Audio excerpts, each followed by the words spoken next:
All right. This meeting is being conducted utilizing teleconferencing and electronic means consistent with the State of California Executive Order N-29-20 dated March 17th, 2020 regarding the COVID-19 pandemic. The live stream of this meeting may be viewed on Comcast or Xfinity channel 15 and or online as noted on the agenda. In accordance with the executive order, the public may only view the meeting on television and or online, but not in the council chambers. With that being said, the Town of Los Gatos Planning Commission meeting of Wednesday, August 26, 2020 is now called to order. We are conducting this meeting in a virtual setting using Zoom. All planning commissioners and staff are participating from remote locations, and all voting will be conducted via roll call vote. Mr. Paulson, would you please call the roll or advise us of the roll? Yes, thank you, Chair. So let the record reflect, we do have all planning commissioners present. Okay. So then the next item on our agenda would normally be the Pledge of Allegiance, but I wanted to make a note that while we normally say the Pledge of Allegiance at this point in the agenda, the town has temporarily suspended this practice due to the Zoom format of the meetings.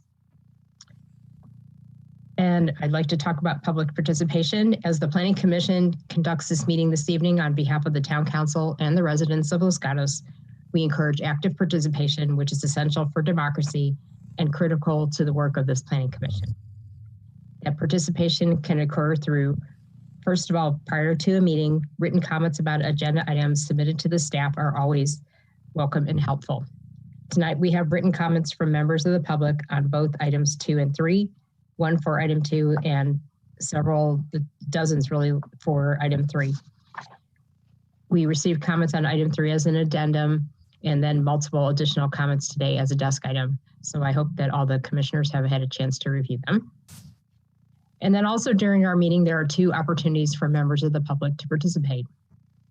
First of all, during verbal communications, an individual may speak on any topic that is not on the agenda. And then during the hearing on a specific agenda item, any member of the public may speak about that item that is on the agenda. If you wish to address the commission tonight during the verbal communication period or during the consideration of an agenda item, you need to join the Zoom webinar via the link and password provided on the staff report. When I announce the item for which you're going to speak, please click the raise hand feature in Zoom. If you're participating by phone only, press *9 on your telephone keypad. When you're called to speak, you may state your name or address for the record, or you may speak anonymously. In fairness to all that want to speak at this meeting, it is requested that you limit your comments to 3 minutes. And for those that do wish to speak at the meeting, I should note that the meeting is recorded. So we have now come to the verbal communications portion of our meeting. Members of the public are invited to address the commission on items that are not on the agenda. Mr. Paulson, do we have any members of the public that wish to speak on items not on the agenda? Thank you, Chair. Anyone who would like to speak on something that is not on the agenda, please use the raise hand feature. And give it a couple seconds here. I do not see anyone raising their hand for verbal communications. Okay, so then we will move on to the next item on the agenda, which is the consent calendar. We have one consent item to be acted upon with a single motion, and that is the approval of the minutes from our last meeting, which was on August 12th, 2020. Any member of the commission or the public may choose to pull an item from the consent calendar for additional discussion later in the meeting. Does any committee member or member of the public or commission member or member of the public wish to pull an item from the consent calendar? Not seeing any. Okay, seeing none, may I get a motion for approval of the consent calendar? Commissioner Hudis had his hand up first. I move to approve the consent calendar with the minutes as its item. And do I have a second? Commissioner Birch. I'll second. You'll second? Okay. Any comments or changes before I call the question? All right, seeing none, I'll do the roll call vote. Commissioner Badami. Here. Aye. Yes. And I should say, please say yes, no, or abstain. Yes. Commissioner Birch. Yes. Commissioner Hudis. Yes. Commissioner Barnett. Yes. Commissioner Tivana. Yes. Vice Chair Janoff. Yes. And did I say Commissioner Barnett? Yes, I did. Okay. Yes. And then I vote yes as well. Thank you. So we will now move on to the public hearings portion of the agenda, and we will consider agenda item 2, which is forwarding a recommendation to the town council for approval of amendments to chapter 29, which are zoning regulations of the town code regarding outdoor lighting. And there are also modifications to the residential design guidelines for outdoor lighting as well. The location is town-wide, and the town code amendment application is A-20-005, and the applicant is Town of Los Gatos. And I am understanding that Ms. Armour will be giving the staff report this evening. Yes, good evening. Jennifer Armour, Senior Planner.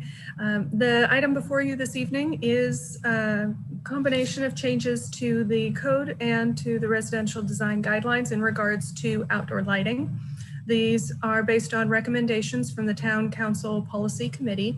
They met several times near the end of last year and then another 2 times this year to consider what types of changes might bring the code more in line with the residential design guidelines so that there is consistency, as well as more appropriate wording to allow things like shoestring lighting was previously prohibited, which they felt was no longer applicable in town. So the staff report includes descriptions of changes to the zoning code and changes to the residential design guidelines that are recommended. Based on the recommendation from Town Council Policy Committee, staff recommends that the Planning Commission review the information provided in the staff report and forward a recommendation to Town Council for approval. Okay, thank you very much, Ms. Armour. Do any of the commissioners have questions for Ms. Armour or staff? Okay, I don't see any. I did have one question for staff, and that is, there wasn't any mention of any changes to the commercial lighting. So was this driven by a specific need to address residential lighting guidelines? My memory of the discussion was that by modifying this code that controls outdoor lighting, the section of the code that's being modified, because that has now specifically targeted residential, it no longer doesn't apply to commercial buildings. And so it leaves them the ability to do things like the shoestring lighting that was previously prohibited. Okay, so basically it was driven by the specific issues that were at hand and to fix those. Okay. If no other commissioners have any questions, we would now invite comments from the members of the public. And if you are called to speak, you may choose to state your name and your address, and you may choose to speak anonymously, and you will have 3 minutes to make your comments. We did have one public comment that was included in our staff report, but is there anyone that wanted to speak from the public on this item tonight? Thank you, Chair. If anyone would like to speak on this item, please use the raise hand feature in Zoom.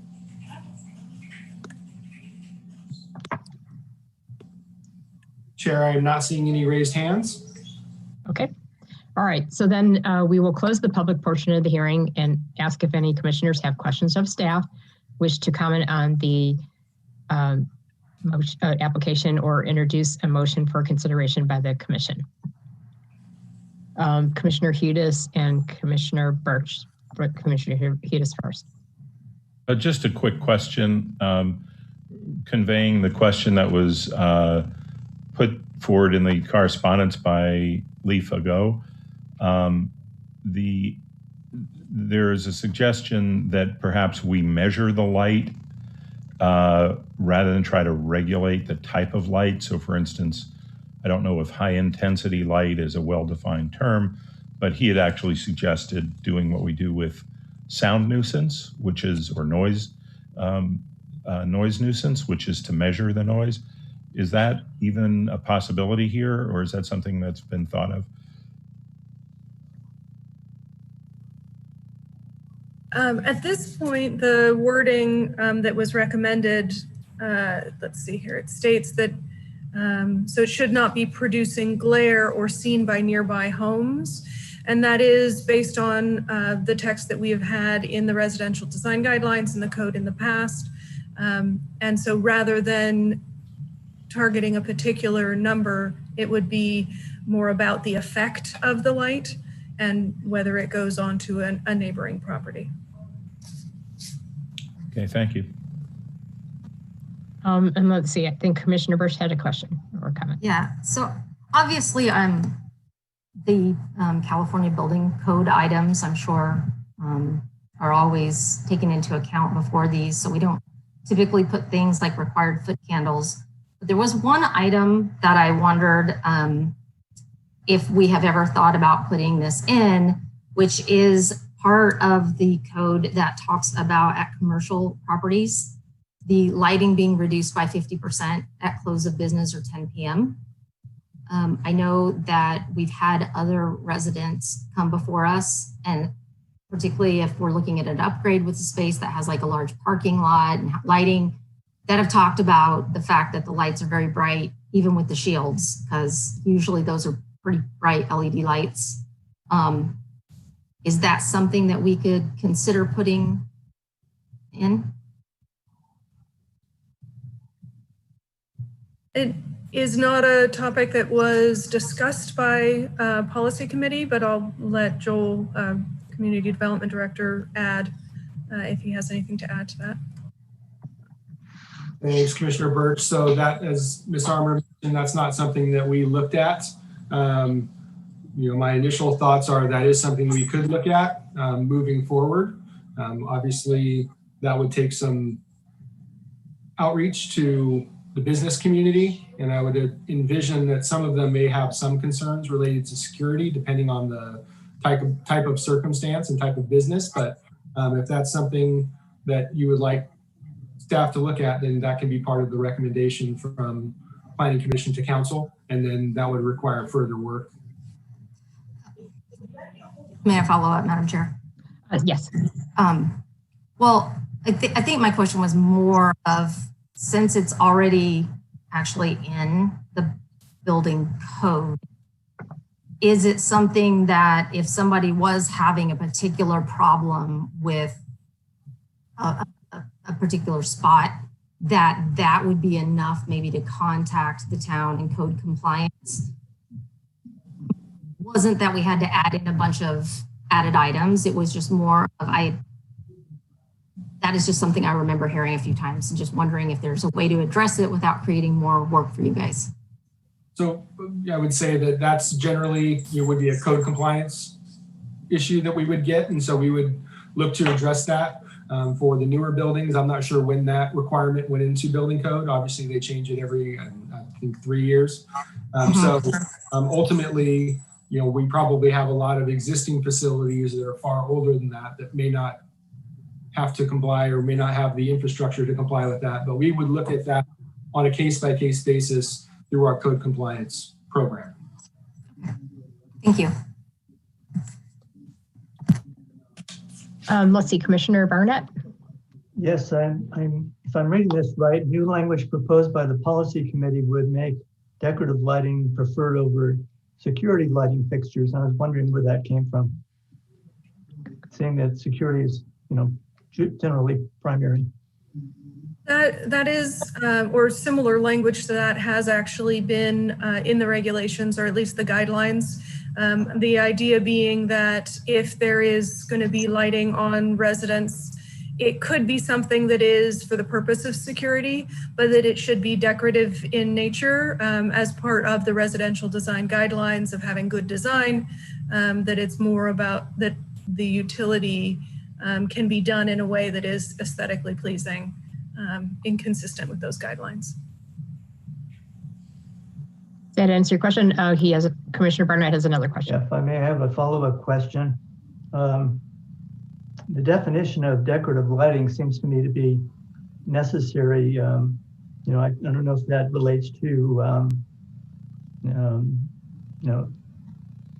lighting such as for planting areas, landscaping, string lights, which you mentioned, other types of lighting that's basically functional and not, or decorative, I should say. In short, I wonder whether it would be wise to include a definition of decorative lighting.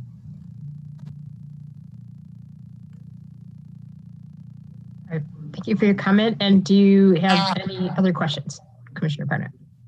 No, I don't. Okay, so are there any other commissioners that have a question or a comment at this point? I did want to ask the rest of the commission. Commissioner Hughes did bring up the comment by the member of the public about considering, and this wouldn't be a today thing, but something to recommend to council to continue to look at about considering using lumens as a measure of how intense the lighting was. I didn't know if any other commissioners had any comments about that, because we certainly have the opportunity, in addition to voting on this item in terms of recommendation, to make additional recommendations. Let's see, Commissioner Badami. Should we forward a recommendation of approval to town council? I would like to have Commissioner Hudis's comments considered, as well as Commissioner Barnett's, because I find the word decorative can be very subjective. What might be decorative to one person is an eyesore to another. I think that's a very good comment. Any other thoughts on that? Okay, so if there's no other comments, could I get a motion on this item? Commissioner Badami. I move to forward a recommendation of approval of Town Code Amendment Application A-20-005 in consideration of the comments made by Commissioner Hudis and Commissioner Barnett. I can make the findings for CEQA, and I can also make the required findings for the general plan. All right, thank you. And do I have a second? I'll second. So Commissioner Barnett seconds. Are there any other questions or comments from commissioners before I call the question? Okay, once again, we will do oh, did I miss any? Okay. Once again, we'll do a roll call vote, and we'll start with Commissioner Birch. Yes. And Commissioner Tavana? Yes. Commissioner Badami? Yes. Commissioner Hudis? Yes. Commissioner Barnett? Yes. Vice Chair Janoff? Yes. And I vote yes as well. So the motion passes unanimously. And Mr. Paulson, are there appeal rights regarding this item? Thank you, Chair. No, there are not appeal rights, as this is a recommendation to the town council. So we will forward that recommendation and the town council will consider it. Okay, thank you very much. So then we will now move on to item 3, which is considering approval of a request for modification to an existing architecture and site application S-13-090 to remove underground parking for construction of a commercial building, otherwise known as the Market Hall, in the North 40 specific plan. This is APN 424-56-017. Architecture and site application S-20-012. The property owner and applicant is Summerhill N40 LLC. And I understand Ms. Shupman will be giving the staff report for this item. Yes. Actually, yeah.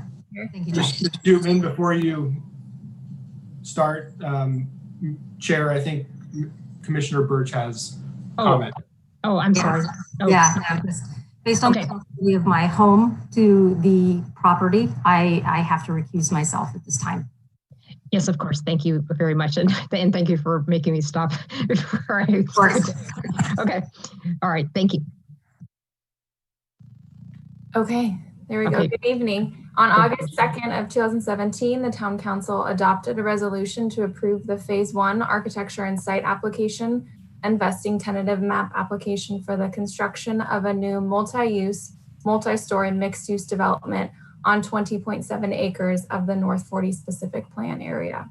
The approved architecture and site application included a multi-story mixed-use building referred to as the Market Hall with residential units above, retail space, a community room, and a 4-story parking garage.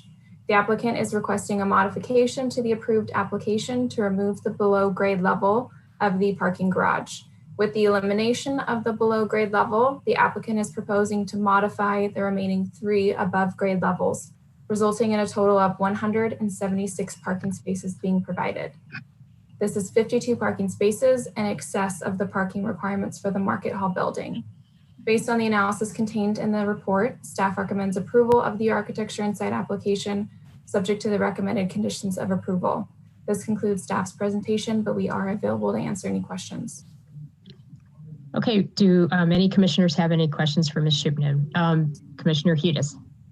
Yeah, I don't know if you're going to ask for disclosures or about site visit, but I did have disclosure and a comment about site visit. I don't know if this is the appropriate time. I should have asked if anyone had visited the site in question. I probably, I assumed that everyone had at one point or another, but if there's anyone that had visited the site that needed to make a disclosure about their visit, Commissioner Hudis. Yeah, so I had a couple of points here. First of all, disclosure. I've been contacted by a number of residents about this issue. I told them that I was not permitted to discuss it, and so I did not have a discussion about it.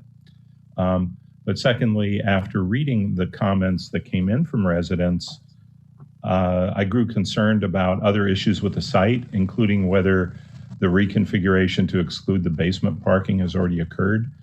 And I attempted to visit the site, but it was locked. And since the correspondence came in last night and this up at noon today, I did reach out to staff and I contacted the construction manager, but there wasn't time to do a site visit. And I think a visit to the site is in order.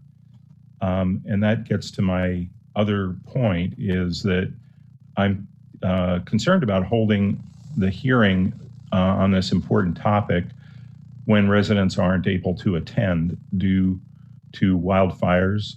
They're either not able to attend or not able to participate in the time frame on such an important issue. There were still evacuation orders for areas adjacent to our hillside neighborhoods even yesterday.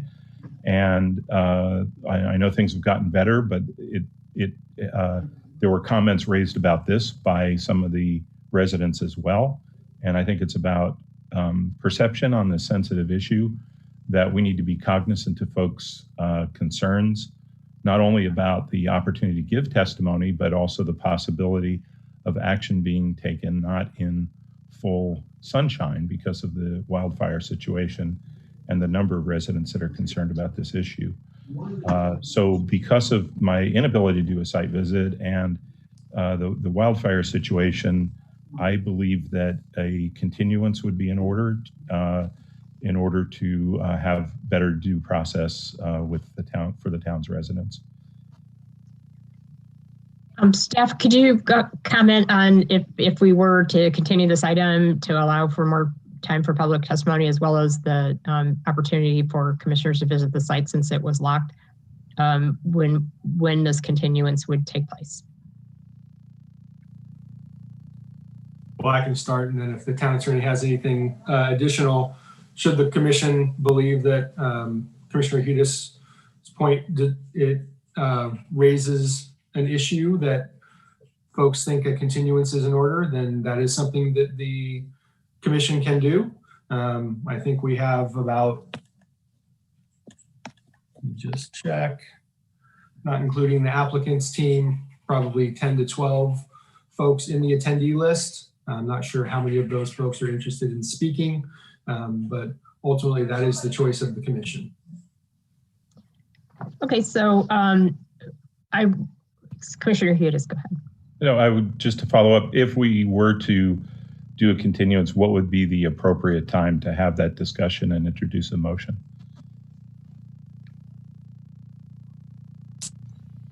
I would look to the town attorney for that, whether or not we should open the hearing, let the applicant speak, and ultimately let those in the audience speak, or whether that should or could be done prior to that.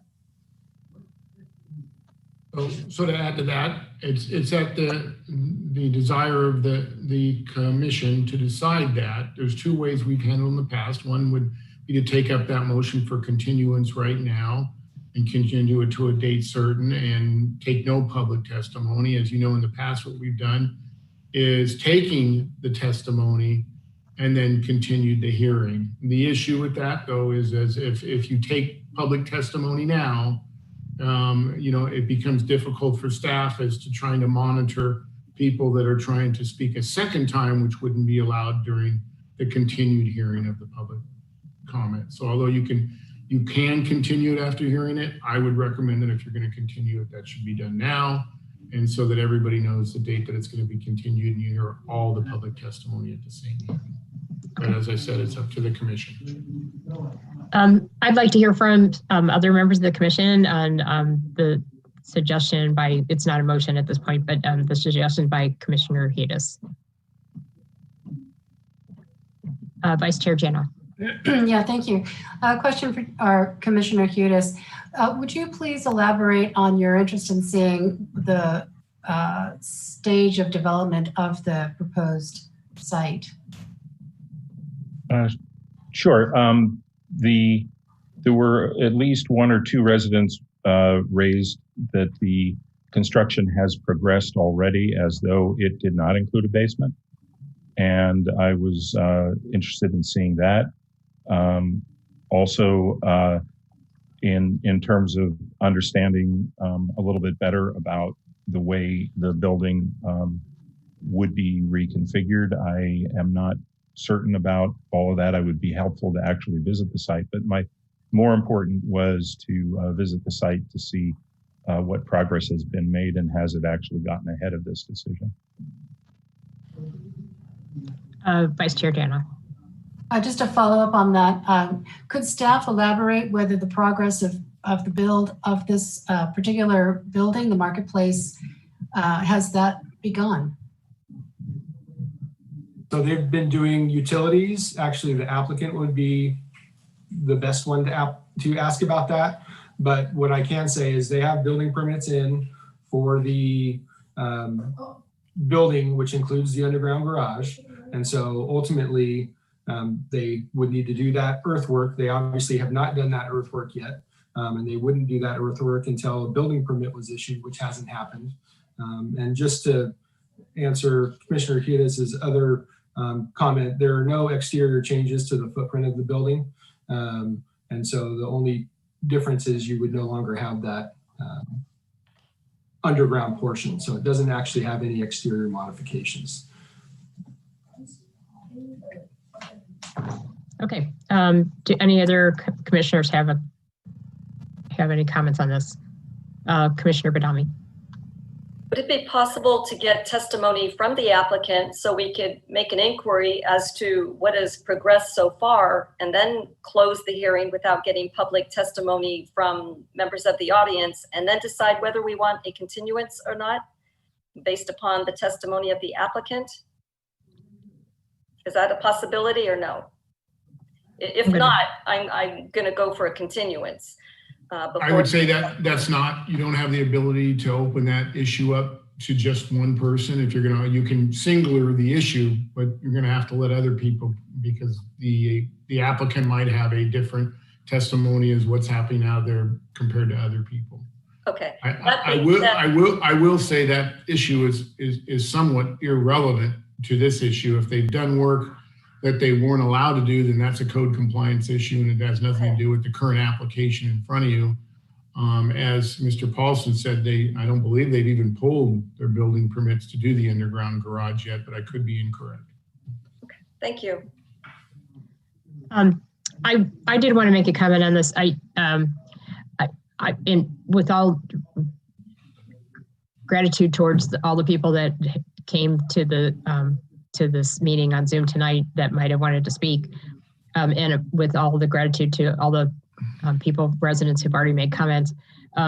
We did have at least one comment, if not more, from the public saying that they felt that there was people that wouldn't have an opportunity to speak on this. And since the North 40 is such an important topic to so many residents in our town, it would be my preference to continue just simply to make sure we have captured all the possible public testimony that we can, either via additional written comments or people coming to the meeting. And as Commissioner Hudis pointed out, the wildfires are an issue. And I would also advocate to do the continuance now versus trying to proceed through the hearing and then trying to track who had made comments and who didn't. So that would be my preference, but I wanted to see if any other commissioners wanted to comment or make a motion on the idea of continuing at this point. Commissioner Tabana. I would definitely agree with you, Chair Hansen and Commissioner Hudis. I think giving people a little bit more time, especially considering the circumstance on this hot button topic of the North 40, more time to review and or attend the meeting if they weren't able to tonight. So I would support a continuance now as opposed to hearing everything out and making that decision later. Okay, thank you for your comments. Commissioner Barnett. Yeah, based on the comments from Town Attorney Rob Schultz, I think that a continuance would be appropriate. That, for example, we can't have testimony from the applicant today and then expect people to comment on it at a subsequent meeting. Right. Okay. So then if there's no other comments from other commissioners, would one of you would like to make a motion to continue? Commissioner Hudis. If I could check with staff first on the date, would September 9th be available? Yes, we can put it on the September 9th meeting. Okay, so I would move to continue this item to September 9, date certain. Okay, and do I have a second? Commissioner Badami. Second. Okay. Any other comments by commissioners? Commissioner Barnett. I'd like to make it clear that there's an opportunity for continued public input during this extended period. Absolutely, thank you. I think that's really important to point out. Commissioner Hudis.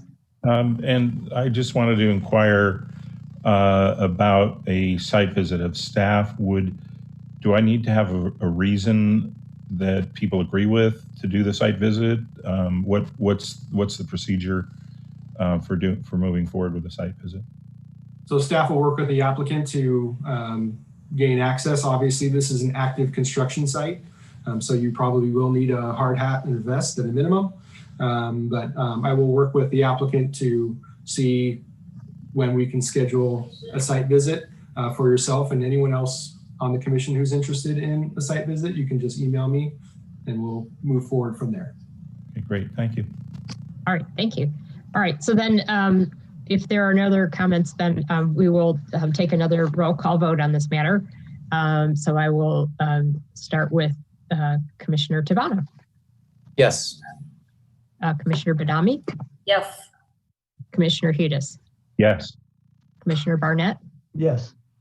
Vice Chair Janoff. Yes. And I vote yes as well, so it passes unanimously. And Director Paulson, are there any appeal rights on this item? Thank you, Chair. There are not appeal rights on a continuance, and we will come back to this item on September 9th.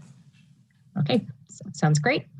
All right, so then we will move on to the next item. And before I move on, I did want to thank, again, all the members of the public that took the time to make comments, and which we will consider in addition to any other comments we get at the hearing on September 9th, and that there is, as Commissioner Barnett pointed out, plenty of opportunity over the next 2 weeks to make additional comments, and we do appreciate that. Okay, so then we will move on to other business. And first item will be report from the Director of Community Development. Thank you, Chair Hansen. At this time, I don't have anything to report because I imagine you will report on the upcoming General Plan Advisory Committee meeting. Okay, all right. And then we do have, the next item would be subcommittee reports. In addition to their service on the Planning Commission, members of the commission serve on several town committees. And I wanted to know if there's any reports tonight. I know the Historic Preservation Committee met today, and then I'll comment on the General Plan Advisory Committee. So would Commissioner Hudes or yes, we had a meeting earlier today, considered 445 Los Gatos Boulevard, 411 San Benito Avenue, and 32 Walnut Avenue. And then we did I think a final review of the portion of the general plan that relates to historic preservation and made some recommendations back to the General Plan Committee on that. And we thank you for that.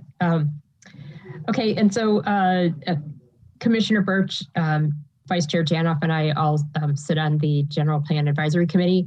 And we have not met since our last Planning Commission meeting because we've been meeting so furiously and going through so much material. The collective wisdom was to cancel last week's meeting and postpone it till September 3rd, which is a week from tomorrow. So, so when we meet again, we will be discussing taking our second pass at the mobility element. And one of the things that we're trying to do is to start incorporating some more objective standards into the discussion, which was the original desire of Town Council. So, so we will be looking at the mobility element, which is one of the very important elements. Not that there are any that aren't important, but it's very important to many people. So we will be discussing that on September 3rd. And I don't think the Conceptual Development Advisory Committee met since our last meeting. So then the next item is commission matters, and that would be if there's any items that a commissioner wishes to discuss. All right, I have one item that I wanted to discuss, and what I wanted to bring up is that in our work on the General Plan Advisory Committee, as I mentioned, it's really important to try and establish some more objective standards, which will be beneficial to everyone, because it won't be a question of as many objective standards as we can have. It won't be a question of interpretation or opinion. It will be something that any reasonable person could look at and say yes or no. And as we all know, with the general plan, sometimes we're sitting there saying, what does neighborhood compatibility mean to me versus someone else versus someone else? I don't know if that's a place where we can have an objective standard, but in any case, we think it's important to kind of look at the general plan when we're doing a 20-year update and see if there's more opportunities to put in objective standards. So one of the suggestions that Vice Chair Janoff and I came up with is that it would be really helpful, especially in the area of land use and community design, where we really have a very high need for objective standards, to have our own subcommittee that would help feed into the general plan process. And so what I'm hoping that the subcommittee could do is kind of look at the existing general plan for land use and community design and say, here's some areas where it would be helpful to have an objective standard if it was possible to do so. And then staff is actually hiring a consultant that will be able to help with this process along. But we could get that process started by our experience in deciding, looking at what could help us do our jobs better. So we are not in a position to actually vote on establishing the subcommittee tonight because it would have to be on the agenda. So that's why I'm bringing it up in commission matters, but we will be bringing it up on the agenda for our meeting on September 9th, with the hopes that we can get going right away as soon as we have our meeting on September 9th, if it is the will of the commission to move forward with the subcommittee. And if you're not familiar with establishment of subcommittees, we are limited to having no more than 3 people from the commission on it because of you can't have a majority of the commission, otherwise it would be a planning commission meeting. So so we will have that on the agenda, and I just wanted to give you guys a heads up, and so I hope you'll support this when we come to our meeting on September 9th. And with that being the case, I will thank everyone for their participation, and again, thanking the public for their comments and for being here at our meeting. And then I will say that this meeting is adjourned and we will see you on September 9th. Thank you.